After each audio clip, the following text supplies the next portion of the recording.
প্রিয় শিক্ষার্থী বন্ধুরা, কেমন আছো তোমরা? নিশ্চয়ই ভালো আছো। আজকে আমরা ষষ্ঠ শ্রেণীর গণিত বিষয়ের চতুর্থ অধ্যায় নিয়ে আলোচনা করব। আজকের অনুশীলনী 4.2। তাহলে সময় নষ্ট না করে চলো আমরা বই খাতা নিয়ে শুরু করে দিই। প্রথমেই আমরা যে বিষয় নিয়ে আজকে আলোচনা করব সেটা হচ্ছে সূচক। সূচক কি? আসলে প্রথমে আমরা একটা অঙ্ক দেখি। 3, 9, 27, 81 এই সংখ্যাগুলোকে যদি মৌলিক উৎপাদক বের করতে চাই, মৌলিক উৎপাদকটা কি? দেখো 3, এখানে 3 কিন্তু একবারই আছে, কিন্তু যদি 9 হয় তখন 3 3s are 9 হয়, অর্থাৎ 3 into 3। এখানে 3 আছে একবার, কিন্তু এখানে দেখো 3 আছে দুইবার। একইভাবে যদি 27 এটার মৌলিক উৎপাদক বের করি, অর্থাৎ 3 কে কতবার মাল্টিপল বা গুণ করলে পরে আমি 27 পাবো। অর্থাৎ দেখো 3 3s are 9, 1 3 হচ্ছে 27 হয়, অর্থাৎ 3 আছে 3 বার বা 3 বার। একইভাবে যদি 81 এটাকেও যদি আমি মৌলিক উৎপাদক বের করি, 3 কত মাল্টিপল হলে 81 হয়? আমি যদি একটু দেখি, 3 into 3 9, into 3 27, into 3 81, অর্থাৎ 3 কে 4 টাইমস বা 4 বার যদি আমরা গুণ করি সেক্ষেত্রে আমরা 81 পাবো। অর্থাৎ 3 আছে 4 বার। মৌলিক উৎপাদক হচ্ছে একই সংখ্যা দিয়ে কতবার মাল্টিপল করা যাচ্ছে, অর্থাৎ সেটাকে আর ডিভাইড করা সম্ভব হচ্ছে না। এক্ষেত্রে দেখো 3 9 27 81 এইটাকে আমরা যদি এইভাবে লিখতে পারি, অর্থাৎ 3 যেটা একবার আছে, অর্থাৎ এই 1টাকে উপরে। একইভাবে 3 দেখো কয়বার আছে? দুবার আছে, এই 2 টাইমস বা 2 বারকে আমি উপরে লিখছি। একইভাবে 3 আছে 3 বার, যেটাকে আমি 3 এর উপরে 3 টাইমস 3 হিসেবে লিখেছি। একইভাবে 4 বার যখন 4 টাইমস কে উপরে লিখেছি। এই যে লেখার পদ্ধতি, এক্ষেত্রে এই যে যতবার হচ্ছে সেটাকে আমি এই যে উপরে লিখছি, এটাই হচ্ছে সূচক বা ইন্ডেক্স। আর এইটা হচ্ছে যেই 3 টার্মসটাকে আমি 4 বার লিখেছি, এই 3টা হচ্ছে বেস বা ভিত্তি। এটাকে এভাবে লিখবো আমরা 3, যেটা আমি মাল্টিপল করে করে বারবার করে করে আমি পেয়েছি 81 27 3 or 9। সেক্ষেত্রে এই 3টা হয়ে যাবে বেস, সেটাকে আমি প্রথমে লিখবো এবং যতবার 3 আছে সেটাকে আমি উপরে লিখবো। এটাকে বলা হয় হচ্ছে ইন্ডেক্স বা সূচক। আরেকটা জিনিস, এখন যখন এই 3টাকে আমি যখন 4 বার লিখছি, আমি এটাকে পড়বো 3 to the power 4, মানে 3 এর পাওয়ার হচ্ছে 4, অর্থাৎ ঘাত বা শক্তি হচ্ছে 4। এই একইভাবে আমরা যদি অঙ্কের মাধ্যমে একটু দেখি, তাহলে দেখবে এই সূচকটা খুব সহজে তোমাদের কাছে আরো পরিষ্কার হয়ে যাবে। ধরো বেস বা ভিত্তি ধরলাম a, সেটাকে আমি পাওয়ার দিলাম যে কত বার আছে, অর্থাৎ a যদি দুবার থাকে সেক্ষেত্রে আমরা একটু আগে সূচকে যেভাবে লিখেছিলাম যে a, আর এই সূচকে লিখবো হচ্ছে স্কয়ার। এটাকে 2 না পড়ে আমরা পড়বো হচ্ছে a স্কয়ার। ঠিক তেমনি ভাবে এই বেসটা যদি a 3 বার থাকে সেক্ষেত্রে আমরা বলবো a কিউব। একইভাবে এভাবে যতবার এর সংখ্যা বাড়তে থাকবে, আমরা এখানে পাওয়ারে আমরা সূচকের সাথে অর্থাৎ ইন্ডেক্সে আরো এক এক করে বাড়াতে থাকবো। অর্থাৎ a যদি 4 বার থাকে, 4 টাইমস থাকে, তখন আমরা বলবো a to the power 4।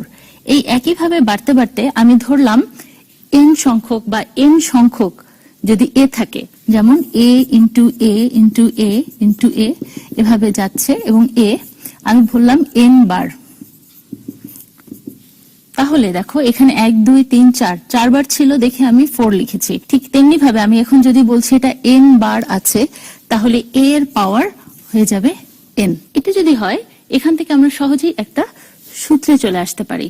a to the power n ও হতে পারে, এখানে যদি এটা m বার হয় তাহলে a to the power m ও হতে পারে। এখান থেকে আমরা যে ফর্মুলাটাই চলে আসতে পারি, ধরি a to the power m, এটি বেস হচ্ছে a, পাওয়ার হচ্ছে m। ঠিক তার সাথে যদি আমরা মাল্টিপ্লাই করি a to the power n, এক্ষেত্রে মাল্টিপ্লিকেশনটা বা গুণনটা কেমন হবে?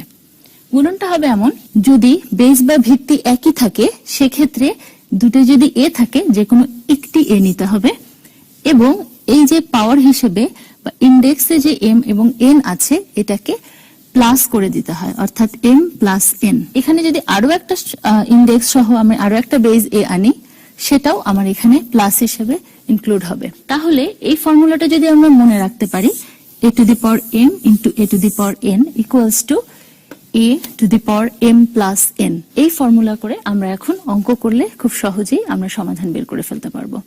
চলো তাহলে আমরা অনুশীলনীতে চলে যাই। আমি 1-এর 2 নম্বর অঙ্কটি করার চেষ্টা করছি। চলো, সরল করো। অঙ্কটিতে আছে a কিউব মাল্টিপ্লাই a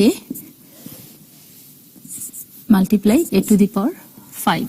দেখো a cube multiply a multiply a to the power 5।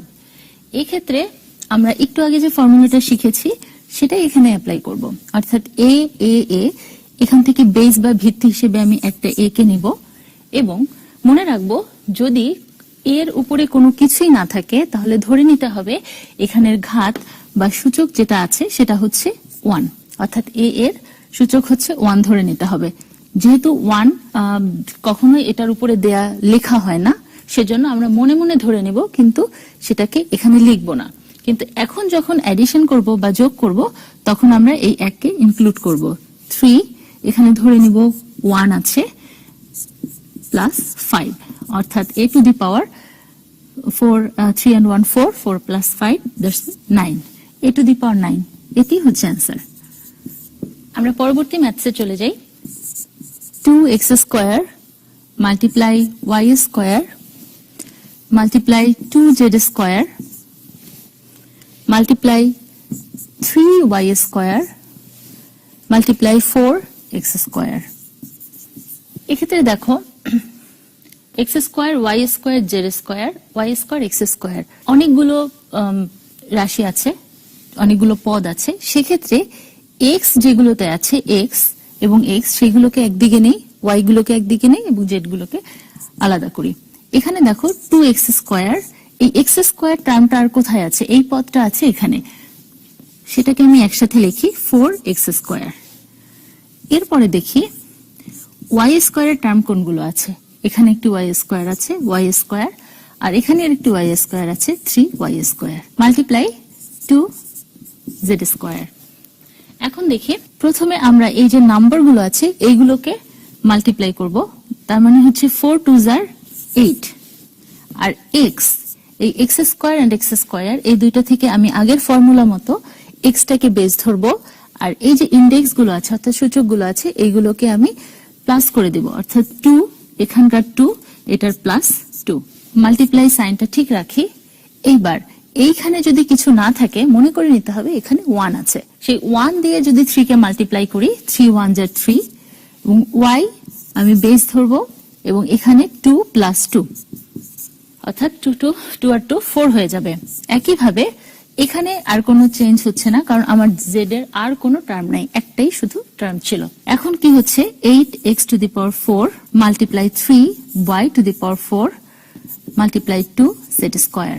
এখন দেখো 8 3 এবং 2 এই নিউমেরিক্যাল টার্মগুলোকে একদিকে নিয়ে আসি, অর্থাৎ 8 গুণ 3 গুণ 2, আর পরে কি আছে এগুলো একটার সাথে একটা মিল নেই, সুতরাং আমি গুণটাকে পাশাপাশি রেখে দিব, অর্থাৎ x to the power 4 y to the power 4 এবং z স্কয়ার। এখন একটু মাল্টিপ্লাই করি, এটা 8 ইন্টু 3 ইন্টু 2 এটাতে হয় হচ্ছে 6টা 48 x to the power 4 y to the power 4 এবং z স্কয়ার। এই হচ্ছে তোমাদের অঙ্ক, খুব সহজেই এটা শেষ হয়ে গেল।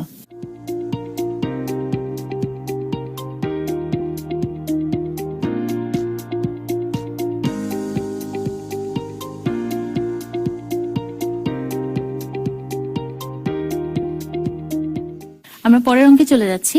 2 নম্বর অঙ্কটি আমরা একটু দেখি। a equals to 2, b equals to 3, c equals to 1 হলে নিচের রাশিগুলোর মান নির্ণয় করো। এখানে 5টি অঙ্ক আছে, আমি এখান থেকে একটি অঙ্ক করে দিলেই তোমরা বাকি কয়টি খুব অনায়াসে বাসায় করতে পারবে। তাহলে সবচেয়ে কঠিন অঙ্কটি করে দেই। 2 এর 4 অথবা 5 নাম্বার থেকে যে কোনো একটি অঙ্ক করছি। চলো আমরা 4 নাম্বার করি। মান যেগুলো দেয়া আছে আগে সেটা একটু লিখি। a = 2, b = 3 এবং c = 1। এই মানগুলো দেয়া আছে, আমাদেরকে বের করতে হবে b² - 2ab + a², এটার মান বের করতে হবে। খুব সহজেই প্রথমে দেখো b মানে হচ্ছে আমাকে যে ভ্যালুটা দেয়া ছিল, অর্থাৎ দেয়া আছে b = 3, এই মানটা বসাই। তার মানে 3² - 2, এটা ইনটু আকারেই থাকবে। যেহেতু 2ab এই সবগুলো টার্ম কিন্তু মাল্টিপ্লাই হিসেবে আছে, তার মানে 2 মাল্টিপ্লাই। এবার a এর ভ্যালুটা কত? a এর ভ্যালু হচ্ছে 2 এন্ড b এর ভ্যালু 3 প্লাস আবার a এর ভ্যালু হচ্ছে 2, সেটার স্কয়ার আছে, তার মানে 2 এর উপর স্কয়ার হবে। মান বসিয়ে পাই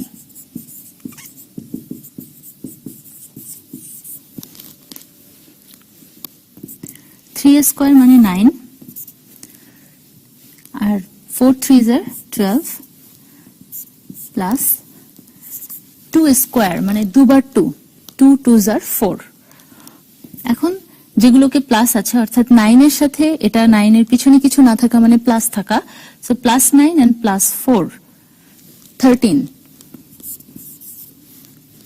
-12 1, তার মানে অ্যান্সার হচ্ছে 1।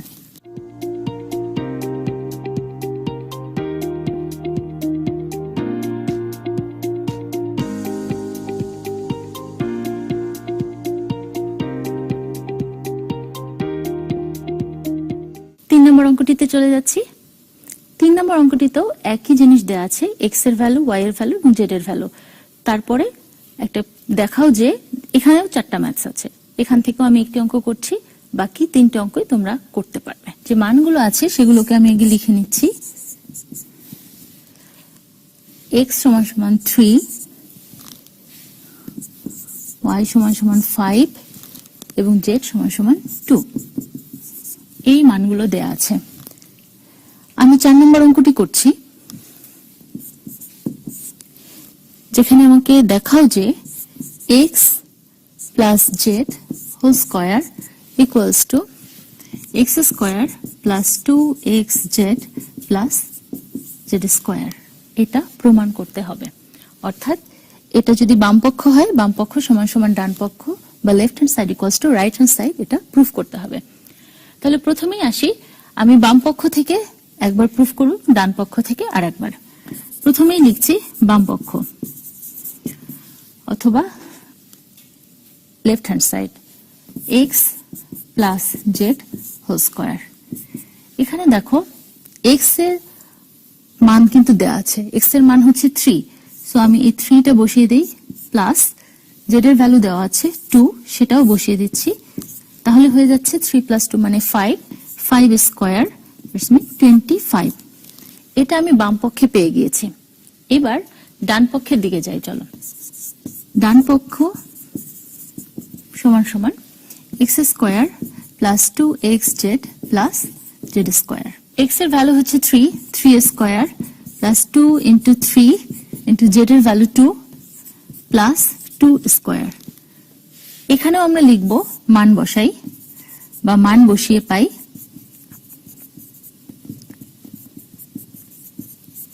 একইভাবে এখানেও আমরা সে একই কথাটাই লিখব।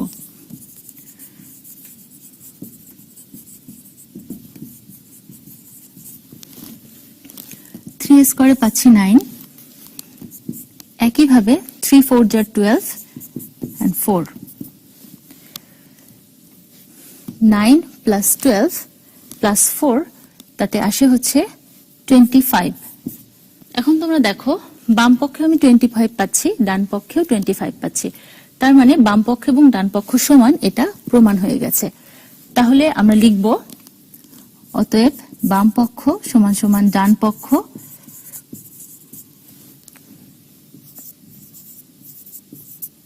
অতএব পুরো জিনিসটাকে একবার তুলবো, x plus z whole square equals to x square plus 2xz plus z square দেখানো হলো বা শোড।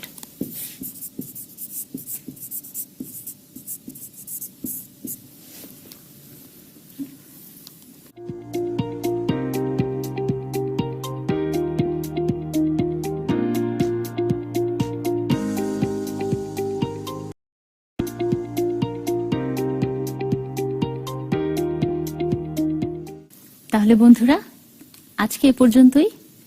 এখন দেখি আবার একটু মনে করার চেষ্টা করি আমরা এই অধ্যায় থেকে কি শিখেছিলাম। আমরা প্রথমে আজকে সূচক নিয়ে কথা বলেছি, সূচক কি, ঘাত এবং ভিত্তি, এবং সেটার উপর বেস করে আমরা অনেকগুলো সমস্যার সমাধান করেছি। বাকি অঙ্কগুলো তোমরা নিজেরাই বাসায় করে ফেলতে পারবে। তাহলে চলো বাড়ির কাজটা নিয়ে নিই। বাড়ির কাজ অনুশীলনী 4.2 1 থেকে 4 নাম্বার এর অনেকগুলো অঙ্ক আমি করিয়ে দিয়েছি, বাকি অঙ্কগুলো তোমাদের বাড়ির জন্য রইল।